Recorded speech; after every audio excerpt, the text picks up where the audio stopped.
Nakalipas na ang ilang buwan, mula nang ako'y magbitiw bilang isang mangingisda. Kamangha-mangha ang mga nangyari sa akin. May nakakatakot na mga pangyayari. Ngunit ang pinakamaganda sa lahat, kasama ko si Jesus. Iyon ang kamangha-mangha. Iyon ang pinakamaganda na nangyari sa akin. Hayaan ninyo akong ibahagi sa inyo ang karaniwang buhay ni Jesus. Una sa lahat, maraming itinuro si Jesus. Itinuro niya ang magandang balita. Tinulungan niya tayo na maunawaan ang Biblia ng mabuti. Ang Biblia ay hindi para magdulot sa atin ng takot.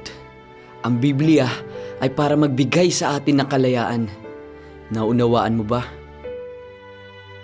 Pagkatapos magturo ni Jesus, patuloy na sinasabi ng mga tao, "Mahal ko ang Diyos."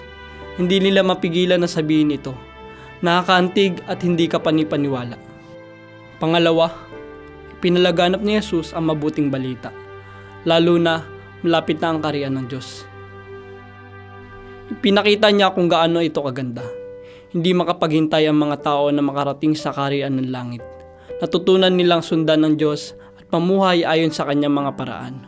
Punong-puno sila ng pag-asa para sa kaharian ng Diyos sa kanilang puso.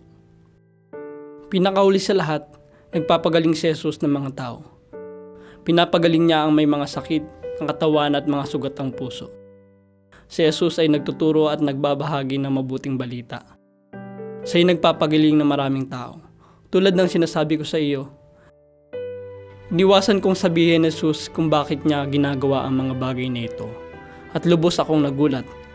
Iniisip ko noon na ginagawa ito ni Jesus dahil sa mga kanyang kababalaghan. Ngunit hindi.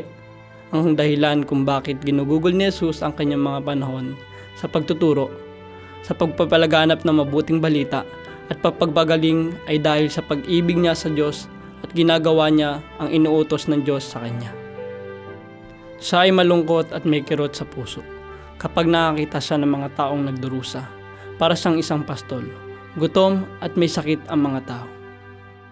Ang mga tao ay parang mga tupa na walang pastol, kaya't nananatili si Jesus sa kanila. Namuhay siya katulad ng mga tao. Ang kanyang karaniwang buhay na buhat sa kanyang pananampalataya sa Diyos, ngunit hindi ito ang katapusan ng kwento.